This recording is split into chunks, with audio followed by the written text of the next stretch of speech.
Today, Victoria Arlen is a true medical mystery. I was what they called locked in. It's literally a living nightmare. Turn medical miracle. Meet her hero. They just didn't give up. Then thousands of miles from home. You had Fred on the battlefield in Afghanistan. He risked everything. Me and my buddy stuffed him in a duffel bag. Not to leave Fred behind.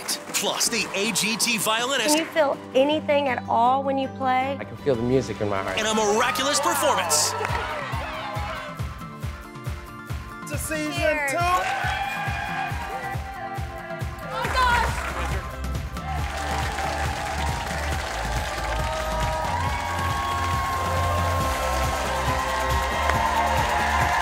Thank you. Thank you very much. Hello. Oh, it's here. So exciting. Thank you, Ben. Thank you. Woo! Welcome to Pickler Ben. Thank you so much. How are we doing? It is crazy some of the ideas people can come up with that are just simply brilliant. Yes. Ben, I don't know how you feel about folding laundry, but this miracle invention sure makes it easier. What is it? This is a... It's the Foldomat. Oh. Robotic laundry folder, and it promises to fold clothes in less time than it takes to brew a cup of joe. Oh my gosh, look at that. It looks like a Xerox machine. I thought it was... You need it, crazy. And it's just folding all your... See, Yeah, I find... look at it. It's set to come out later this year, and it'll run a little less than $1,000. That's a bargain. That's pretty good for something that looks absolutely awful and does something so wonderful. I like folding my laundry. I enjoy this. You do? I know I'm one of the few people. Like, I like going to the grocery can fold store. mine. I'll fold your laundry anytime. It's just going to be like sweatpants, I know it is. bathrobe, All camo. bathrobe. No, but I find it cathartic. I find it therapeutic. Yeah. It's like, you know, you're doing, it's like I progress. like cleaning. Yeah, that's the Yeah. Same, it's the same thing as you see a pile of something and then soon that pile goes away. Instant gratification. Right, exactly, 100%. And my son actually got into folding recently. He's 3 years old, and he does it to procrastinate from bedtime. So we're like, hey, it's time for bed, Adrian. And I'm like, oh, there's laundry, sorry. And he'll start folding funny? the laundry. And I'll be like, great, go to bed at 10 o'clock at night. I don't care, keep folding the laundry, kid. It's amazing. But the Foldamate sounds like fun, though. Foldamate. Well, It's called the Foldamate. There's another thing. This next device, actually, I've been wanting to interact with for years. This is the ostrich pillow, which helps to make you sleep comfortably anywhere you go. They call it the ultimate cocoon pillow, and it runs you $99. Have you guys ever seen this before? Cocoon pillow? You never seen this before? Okay, wow, you're in for a treat, everybody. Okay, so you're thinking like, oh, okay, it's a pillow. You lie in it like this. No, no. What do you? You put it on your face. What's that part for? You know what I'll show you exactly. I'll conditioning? show you exactly what that part's for. Because when your head goes down like this, you put your arms in it. Oh my gosh! I so needed one of these in school. It's subtle. It's not is. noticeable on your face, which is the best part. You And have can to go. fly back to New York with You know, that. if I was single, I would go on Tinder dates like this. They're gonna keep swapping the other way. Think about it. Let me tell you Whichever something. way, I don't know. It's really comfortable. You gonna wear that for the rest of the show? Probably, yeah. All right. Well, today it's all miracles, all hour. I feel like, yeah. Let me take it off. Can Hold you on. see? I can't see. I look like I was going deep sea diving in 1920. Including one woman's medical mystery solved. She was in a vegetative state for 4 years with no real hope of recovering. Then one day she miraculously blinked her eyes. ESPN star Victoria Arlen is sharing her unbelievable story. Inspirational. Then, while serving in Afghanistan at the height of the war, elite Marine Sergeant Craig Grossi discovered a little stray dog right after being attacked by enemy fire. What happened next changed both their lives forever. Yeah. Plus, he's an acclaimed violin virtuoso who can't feel the strings when he plays, but that hasn't stopped him from becoming one of the best in the U.S. Yes. But first, we want you to meet a miracle from the sea. At just 2 months old, Winter, the dolphin, was found stranded and entangled in a crab trap off the coast of Florida. After being rescued, doctors at the Clearwater Marine Aquarium worked tirelessly for months treating her extensive injuries, ultimately saving her life, but not her tail. A team of specialists jumped in to help, and Winter became the first dolphin in history to get a prosthetic tail. Yes. Her story went on to become a best-selling book, and Winter got to star in 2 movies about her life. Brooke, Bowerfox, and Winter are joining us via Skype from Clearwater Marine Aquarium. Hey, guys. Hey. Hi, guys. My name is Brooke, and I'm here with Winter. Oh, that's awesome. So today we're going to be telling you guys all about her prosthetic tail and even showing you guys how that works. Wonderful. Thank you so much. How was Winter found? So Winter was found on the east coast of Florida, and she was actually found by a fisherman. So he saw her tangled in the ropes of a crab trap, and he did the right thing. He called for help, and she was rescued, and she was brought here to the Clearwater Marine Aquarium for her rehabilitation. Oh.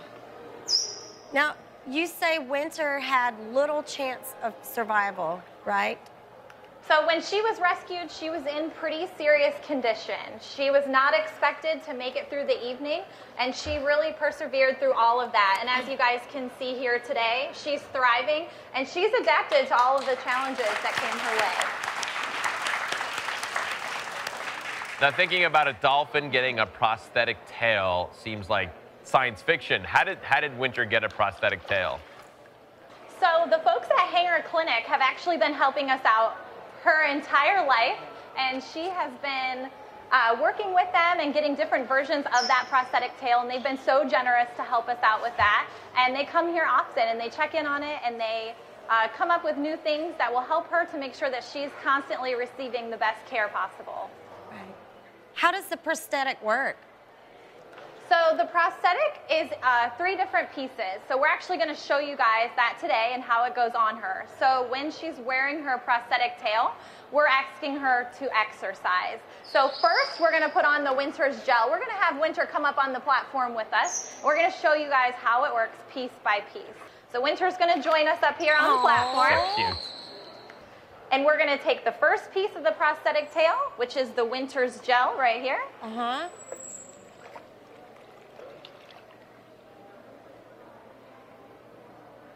Interesting.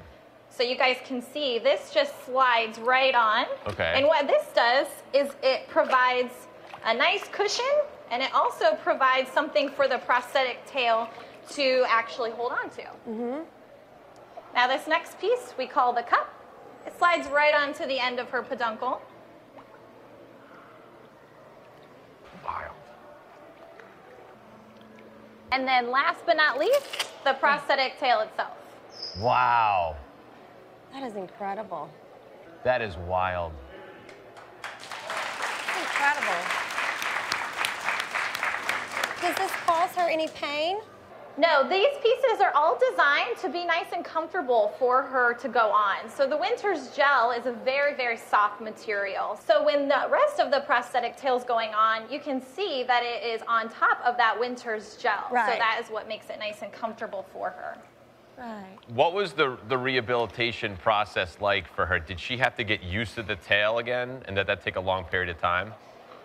So when Winter arrived here, she still had her tail. Now, a dolphin's tail is made out of cartilage and tissue. So because of the lack of blood flow to her tail, that tissue was essentially dying and sloughing away. So her tail fell off, and just a few days after her being here, and then she actually taught herself to swim very quickly. Oh, wow. All right, so now Winter has her prosthetic tail on. We're actually going to ask her to come off the platform and show you guys how it works. All right. Wild. Oh. She's so sweet. Yay, Winter!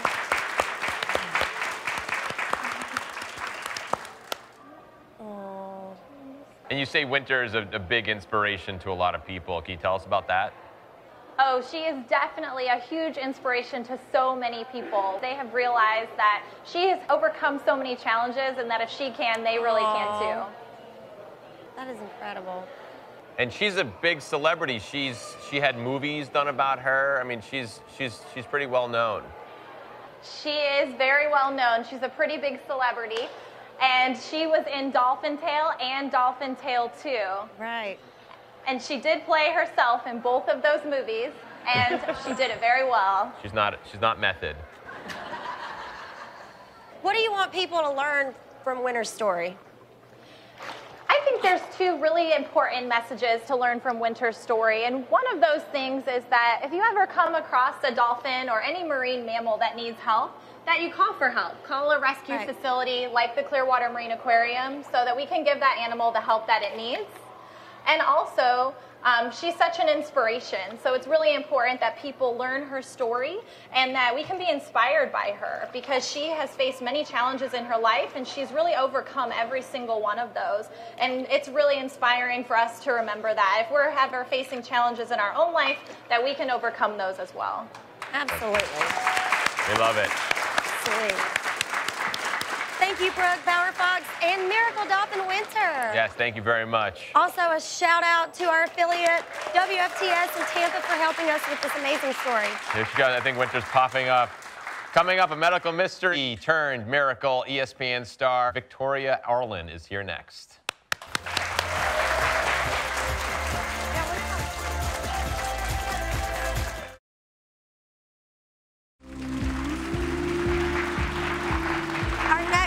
Story started as a medical mystery and turned into a medical miracle. You have to see to believe. Watch this. Growing up, Victoria Arlen was a happy and healthy child who loved to swim. At age 11, Victoria developed two rare neurological conditions that targeted her brain and spinal cord.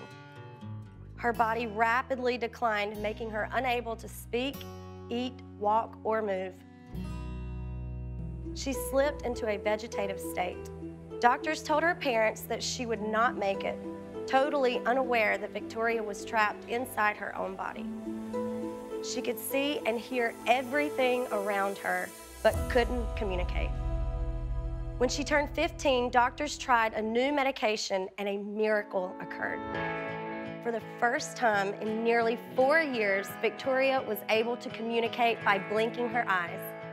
She slowly regained her strength and started to move again. She relearned how to talk and eat. She was on the road to recovery, but still paralyzed from the waist down and was never expected to walk again.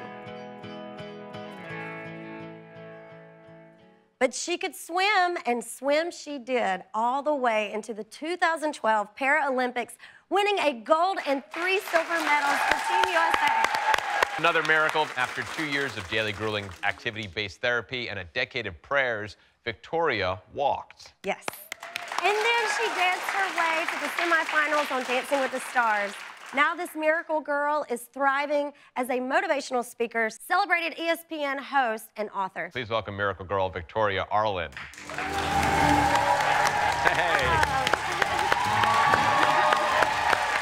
Hi, how are you?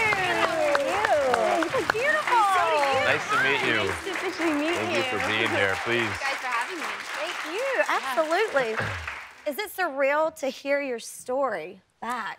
It has been the last, I want to say, year or so, because I've been reliving it through the book and through Dancing with the Stars. And so I think I really just recently started to kind of appreciate it and look back and like say to my family, wow, this happened, and then that happened. And then even looking back at the footage backstage, I'm like, oh yeah, that happened too. Like I had my fair share of like awkward years for a couple, 4 or 5 years. So it's been interesting, but I'm just so grateful, and I'm grateful to God that I got the second chance and that I'm really trying to make it count every single day. We're grateful to have you. Yeah. I'm grateful to be here, and I'm such a fan of this show, so thank you guys for having me. I remember my wife and I watching Dancing with the Stars in your season and be like, this woman has to win. She was in a vegetative state for multiple years, and now she's dancing. Yeah, I was attempting to dance. I know you did great, and that was the it was mind-boggling. Was it a medical mystery? They call it a medical mystery because they pinpoint what was going on. They couldn't figure out for a good 3 years, and then we actually didn't get the final diagnosis of everything until 2013. So it's still kind of that 1 in a million scenario. Or as my parents say, like, you just like to go big, because we got kind of the double ditty. We got the brain and the spinal cord inflammation. Right. So why not?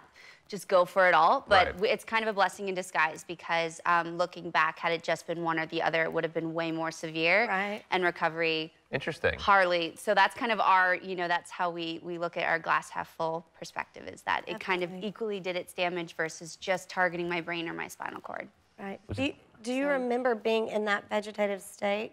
I do. I was aware the whole time. So I was what they called locked in. Yeah. So I didn't realize I was locked in until about halfway through when no one was answering me when I was trying to talk. 'Cause I love to talk, so I'm a chatterbox, in case you couldn't tell. And so I'm trying to scream out and be like, hey, hello, like what's going on? Where am I? And it's literally a living nightmare. And so right then and there, I was like, okay, perspective, I have my brain, so that's not gone because I think it's scary to be locked in, but it's even scarier when you literally lose your mind. And so I was like, all right, I have my memories, I have my sanity.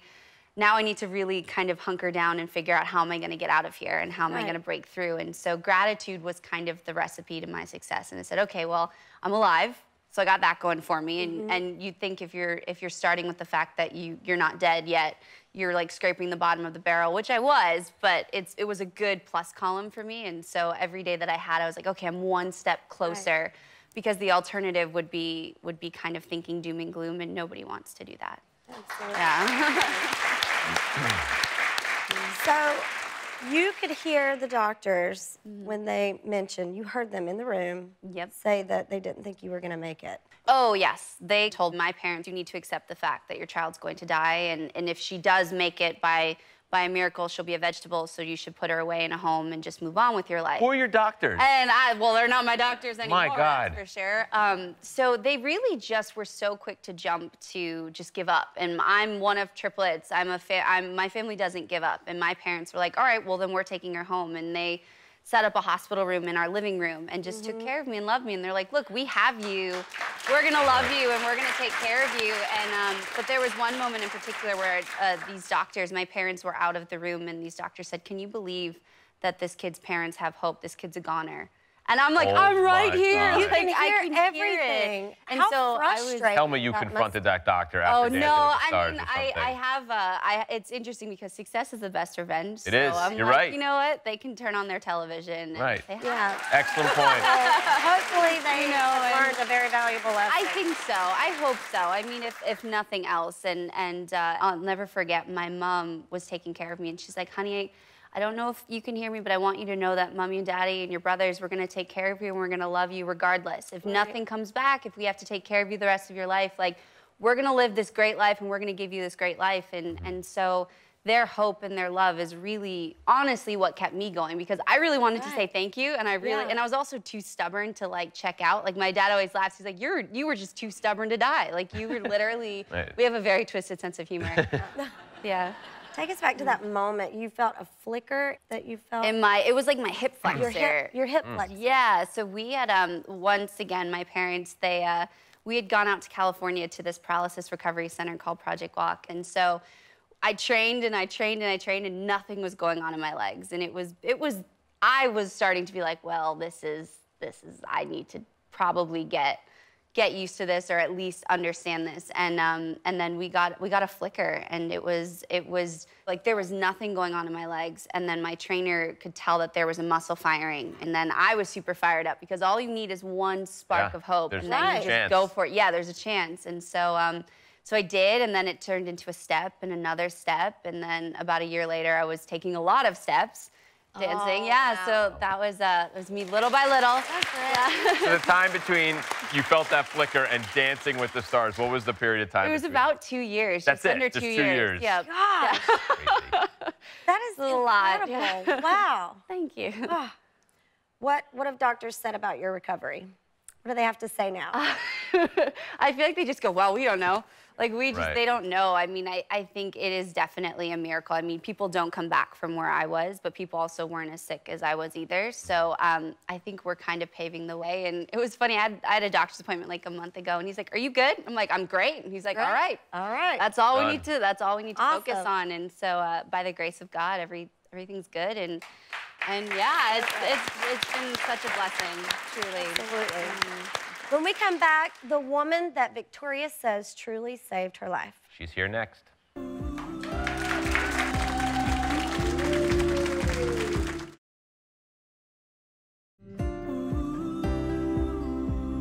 What you don't know about my book is the first page, For My Mummy. You truly are the wind beneath my wings. Despite insurmountable odds and devastation, your support, love, and faith in me and God never wavered. You're my hero, always have been and always will be. It's been quite the journey and it's only just beginning. I love you more than you will ever know. Thank you for never giving up on me. So on the beginning of all my books, they'll see that. For my mommy. That was medical miracle Victoria Arlen reading the dedication from her new book, Locked In, to her mother, the woman she calls her hero. Victoria's mother, Jacqueline, is here. Hi, Jacqueline. Welcome. Thank you. Thank you. So Victoria says you're the reason she's alive. Tell us about that a little bit. Well, I was really going to try not to cry on television, as I'm really good at doing, but showing you that. We got tissues. I have Kleenex over here. Sorry. Well, I think early on I realized in this journey that I was very much alone, and not so alone, and so as far as the fact I had obviously my husband and children and family, but alone with the medical community. I realized that no one was really believing in our story and helping us, and I fell to my knees in one hospital and just turned it all over to God and said, I can't do this. And so I think there was just a strength in me that came that I wasn't going to lose this child. And I believe, you know, what Deepak Chopra says is you can accept the diagnosis, not the prognosis. And I was like, no, I'm not going to lose this child. And she gets her feistiness from me, and I was not going to, I wasn't going to lose her. So it never, ever occurred to me to do anything other than crusade. And I always say to her, I think it was almost meant that they didn't diagnose her or kind of help us, because it forced me to go outside the box. Right. And every practitioner from acupuncture, everybody said, no, keep going. There's something going on with this child. Keep crusading. Right. And so I just kept going. Yeah. Miss Jacqueline, what was this like for Victoria's siblings? So I want to thank you for bringing that up, because a lot of people forget about the boys, and they're such an integral part of this journey as well as my husband. You're one of triplets, right? I am. There's a buy one, get two free kind of day. And in the Arlen household. Right. And of course the boys, Cameron and William, they were little boys. They were 11, and I look back at 11-year-olds now, and I say, wow, they were little. And my son LJ was 17, and he's trying to navigate his senior year of high school, which is such a tough time, and right. you know, get ready for college.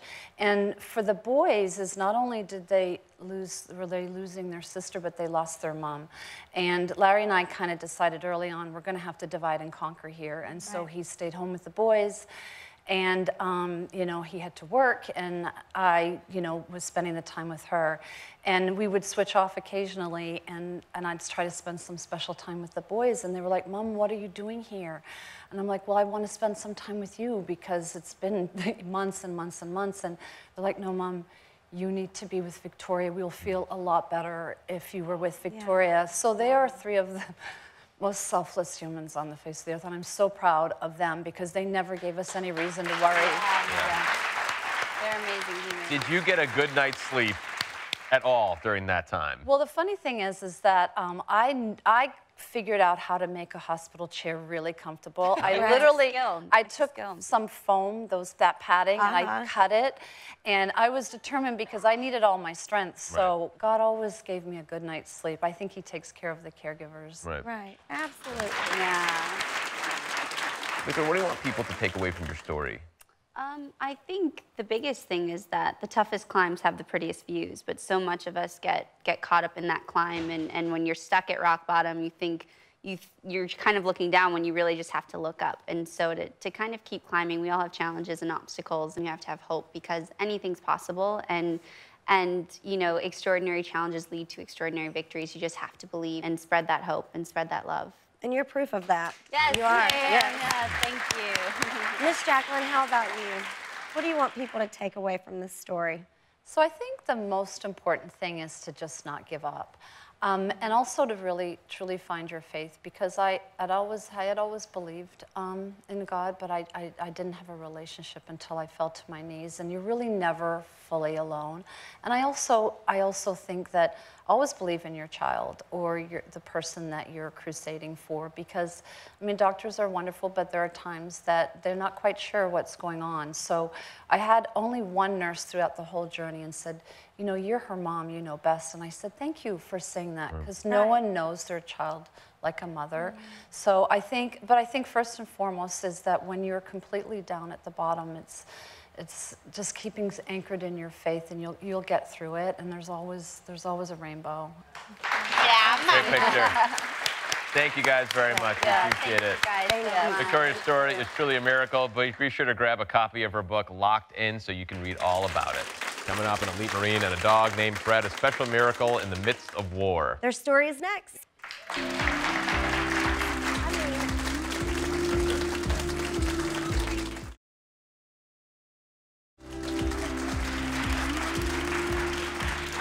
Sometimes miracles happen in the most unlikely places, like a war zone, for example. Sergeant Craig Grossi served as a Marine for 8 years. In 2010, he found himself fighting for our country and his life in a remote and extremely dangerous part of Afghanistan. After a fierce battle, the dust settled, and Craig saw a stray dog alone in the debris. Take a look. I came across him in this little compound we were held up in, and something that just in me just told me to go over and approach this little dog. As soon as I got close to him, he started wagging his tail.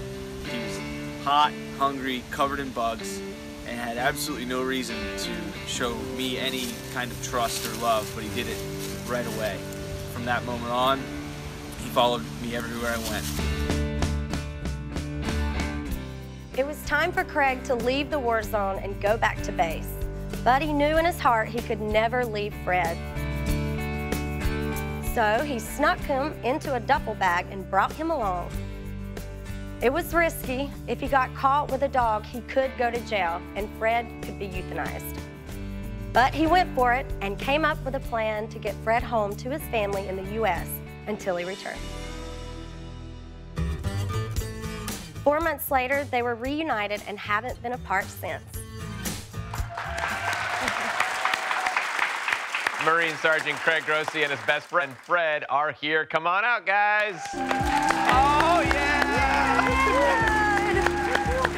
Hi, Fred. Lead the way. Hey, what's up? Hey, buddy. Thank you so much. Yeah, thank you. Nice to meet you. Yeah, you too. Thank you for your service. Oh, of course. Where are you going to go, buddy? Hi, Fred. Where do you Can I want sit to here? go? Come here. You How love a are good you, couch. Fred is awesome. You Fred, a come couch up. guy? First of all, thank you so much for your service. Oh, thank of course, you. of course. Where are you going? Where do you want to go? Get him. He sees Nora and Ruby over Oh. there. Yeah. Now, there are a lot of stray dogs in Afghanistan. Yeah, and it's not a cultural thing. I mean, Afghans love their animals, and they take great care of the ones that they can, you know, and unfortunately the dogs kind of end up falling to the side. But there was something special about Fred. Oh yeah, definitely. We were in Sangin, and after that first week, really, you know, things kind of calmed down, and the Taliban were trying to run us off this little hill we were on. And I caught a glimpse of him every once in a while. I'd kind of be bopping around the battlefield. I'd be cleaning my gun or getting some water, and I'd see him, and he always kind of made me smile. And when things calmed down, I was like, I got to check him out. I got to at least give it a shot. And I walked over towards him with a piece of beef jerky and the rest. Best friends. Yeah. I'm going to hang out with this guy from now on. We travel the country now, and we share our story in lots of different places, a lot of schools and a lot of events and stuff. And those first moments are one of my favorite things to talk about, because it's really the kind of the message that Fred has for me and for all of us, you know. And because those first moments, he kind of had a choice, and I had my own expectations. Like, he's going to growl at me, he's going to snap at me, he's going to raise his hair, you know, and try to get me to leave him alone. That's what you would expect. And as I got closer and I heard this little kind of thud, thump, thump, thump, thump coming from him, and I looked up and he was wagging his tail. And that tail was going. And we talk about, you know, bringing dogs to work all the time. Yeah, and it helps with morale when you have Fred on the battlefield in Afghanistan. Yeah. What was that like for you psychologically? It was huge for a lot of us, not just me. I mean, the Marines that I was with, most of these guys have been deployed way more than me. They've seen their share of street dogs, but they too were not immune to Fred, you know, and we all, I think, whether it was 5 minutes or 5 seconds, you just took a second to hang with Fred. Right. He kind of stabilized us, and he brought us almost a little piece of home. Yeah, a little slice of kind of what we were fighting for over there, kind of what we were, you know, we were all kind of representing. It's amazing the power of a pet. Yeah, it really, it is, yeah. Definitely. You were injured. Yeah, right. Yeah, so I snuck Fred out when we left Sangin for the first time. We were there for about a month. And I left it up to him. I was like, if he follows me to the helicopter, you know, we'll do what we got to do. And me and my buddy Mark stuffed him in a duffel bag and ran him up the back of the helicopter. He went on a helicopter ride before he went on a car ride. Not a lot of dogs can say that. Yeah. And so we got him back to base, and we were only there for 2 weeks, and we were going right back out into Sangin. And so I just found a place to kind of hide him. I found these guys that worked for DHL, and they took care of him on their compound, and they took him in, and they loved him. And, and I went back out on another mission and was there for about a week back in Sangin, and I got a little too close to a rocket blast. Oh, yeah. It was an anti-tank rocket landed right behind me and blew up a little wall. Was the only thing that kind of saved me. And I got a good bump on the head, and they take that pretty seriously, so they had to take me out. And I woke up kind of in the hospital back at Leatherneck where Fred was. Right. And my only thought was, I got to get Fred the rest of the way home. Yeah, and it was my window. It was my kind of my chance. And again, just kind of making the best out of a bad situation. And I got him on a plane. And that's my dad, yeah. Did he didn't want to give Fred up when he came back? No, he did. He was ready. I think yeah. So we talked about how he influenced your life in Afghanistan and your fellow soldiers, but how about when you got home, how did he change your life? Yeah, that's when it really got interesting. I got home and I got out, and within 5-6 months, I was in a suit and tie working in a cubicle for the government, you know, and I had a new truck and a new apartment, and I was doing my best to put Afghanistan and my time there behind me, but I was starting to figure out it doesn't really work that way, you know, and I was very unhappy. I was drinking too much, and there were some problems with just my own kind of idea of what my life was supposed to look like, and I started walking Fred around D.C. and started. Right, and, there you go. Yeah. And little by little, I started sharing our story with people at the dog park, people on the streets of D.C. when I lived in the city, and the more I told it to people, the more I realized I loved telling it, and the more I realized people loved hearing it. Yeah. And I left the government after about 2 years, and I got into Georgetown University, and they really embraced a lot of veterans there. I found out that it's one of the best schools in the country for veterans. Great. And I started writing papers and stuff for school, and I started to realize, hey, I really like writing. I really love this. And so on the weekends, I'd take Fred on a hike, you know, around Virginia or something, and I'd bring a legal pad, and I would just fill it by the campfire at night, you know, and the more I wrote, the better I felt, and the more I realized cathartic. It was kind of my duty to share this story, because there's so many ways that it could have gone really wrong for both of us, and the fact that it didn't, you know, it was kind of our place. It's kind of our job to do our part and that's share your it. book came about. Yeah. Tell us about your book. Yeah, the book. Yeah. The book is another way that Fred has kind of saved me through writing and through our book and through our events. We travel all over the country, and I speak at schools and libraries and all, you know, anywhere people will have us. And we're really, you know, doing our part to kind of change the world and show people that we. Thank you. We're a lot tougher than we think. We can always find a reason. We can always dig deep and find a reason to wag our tails. And absolutely. Yeah, right, buddy? Or Tushy strap. Yeah. Thank you, Craig and Fred. Thank you again for your Thank you, guys. Thank you so much. It's great to be here. Pick up the book, Craig and Fred, wherever you buy books. And audience, you're all going home with a signed copy. Don't go away. Fred signed it. It was Fred signing it.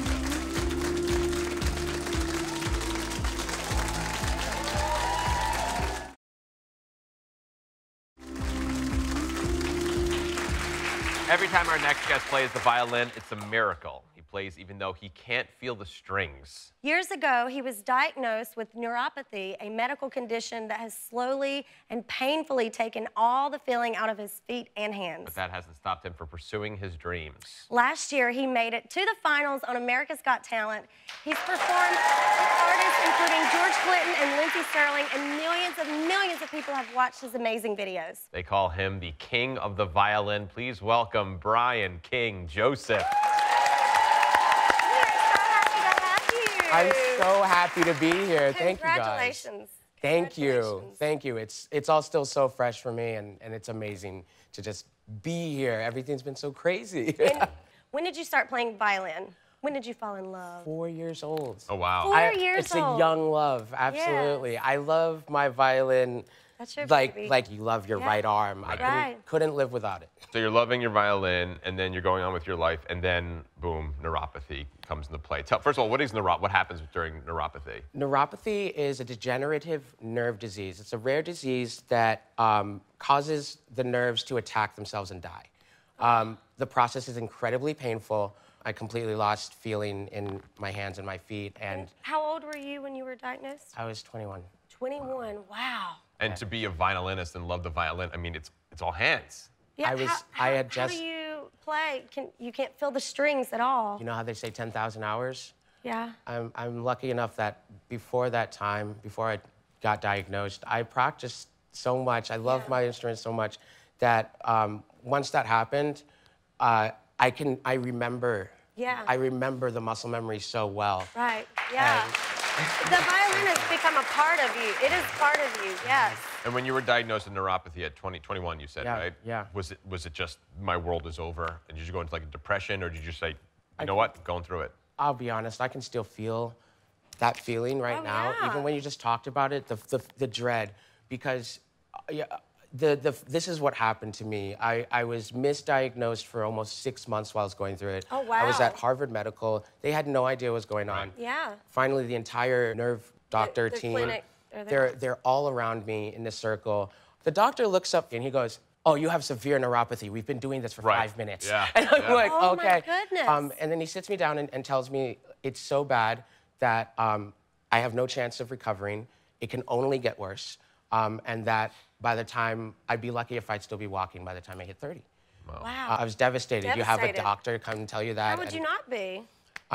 But it was through that sadness, through that pain that I felt that put me in a place where I said, I don't like feeling like this. How can I do something to make myself happy, to take my mind off? And honestly, the answer has always been, play your music, play your violin, and I believe music saves lives. It saved mine time and time again. Definitely. And I want to use mine to do the same.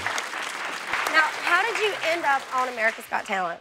How did that come about? It's crazy. I'll be honest, I chased my dreams. I'm really that boy in the book that I like to read about, which is just go out there. And I tell you, I moved out to Los Angeles, I think, with $50 in my pocket. Right. I went out and I looked up the audition date this year for it. I went straight there. I said, I'm not going to let this stop me. I went straight there. I didn't hear a call back for a few weeks. Then they called me back the night before my audition, 11:30. Really? Wow. Like at night? The night before? Oh, my goodness. No prep, nothing. I had already So you slept well that night? You weren't nervous at all? I slept like a bunny rabbit. I couldn't even fathom what was going on, but it was that willingness to just go out there and just throw it all on the line that I got it. Absolutely. Do you think you'd be as ambitious if you didn't have the neuropathy? Well, me going through the neuropathy, it absolutely made me a much stronger person, I think, ready for this experience. Going out there on AGT and, they said, Brian, you need to tell people what you're going through. Yeah. So I was very nervous, and when I did, I realized, why have I ever held this back? Because there are millions of people out there messaging me every day, and I swear, it brings me to tears. These people who have gone through something similar that I've gone through, people who are struggling, people who have family members that are struggling, who said, I wanted to give up too. Seeing you do it, I want to try again. Right. And that's the most beautiful thing I ever. That's what it's all about, man. Beautiful. Well, I want to hear you in action. Yeah. Well, I did bring... Can you riff? My God. Can you riff for us? Right now. Awesome. All right. Thank you, baby. That is fancy. Yeah. I like it.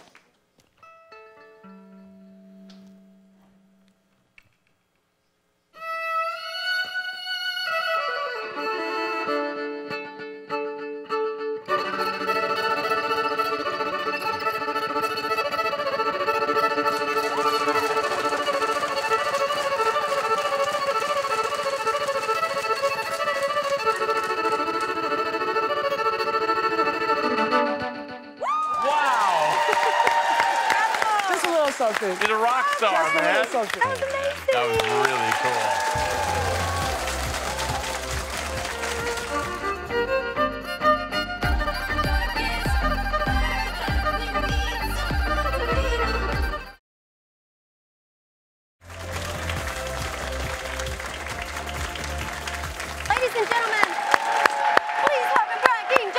Yeah.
Nice job.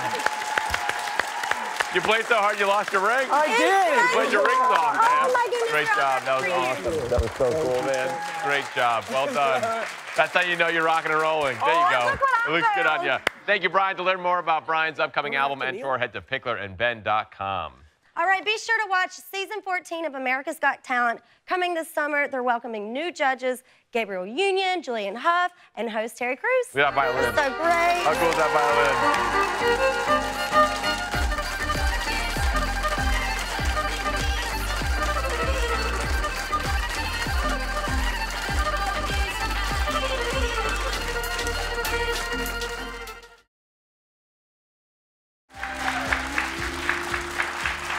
Well, that wraps up our Miracle Hour. We want to thank all of our guests and, of course, all of you for watching. For more information on anything you saw on today's show, check out picklerandben.com. From our home to yours, have a wonderful day.